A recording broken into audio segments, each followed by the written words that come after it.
মসজিদের টাকা ক্যাশিয়ার সাহেবের কাছে থাকুক, আর সেক্রেটারি সাহেবের কাছে থাকুক, আর সভাপতি সাহেবের কাছে থাকুক, আর ইমাম সাহেবের কাছে থাকুক, যার কাছেই থাকুক না কেন, এটা আমানত। এটা কি?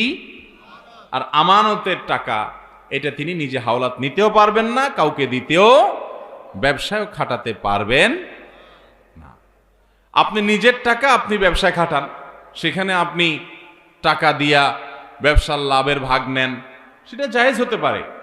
কিন্তু আপনি যদি মসজিদের টাকাকে এরকম কোনো জায়গায় ইনভেস্ট করে বলেন যে ঠিক আছে টাকা ইনভেস্ট করতে আমি একা খাই নাই, মসজিদেরও অর্ধেক দিছি, তো এটা কি হবে না? জায়েজ হবে।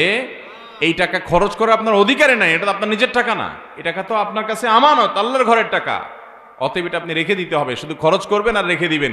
আপনি চাইলেও এটা হাওলাত দিতে বা নিজে হাওলাত নিতে বা কোনো ব্যবসায় খাটাতে পারবেন। অনেক মসজিদ কমিটির লোকেরা আছে, অনেক মাদ্রাসা কমিটির লোকেরা আছে, অনেক মানুষ আছেন যারা মসজিদের টাকা তাদের কাছে থাকে, লাখ লাখ টাকা পড়েই তো থাকে, তো ঠিক আছে আমি একটু কাজে লাগাই, আছে না নাই? হারাম, গুনাহ হবে।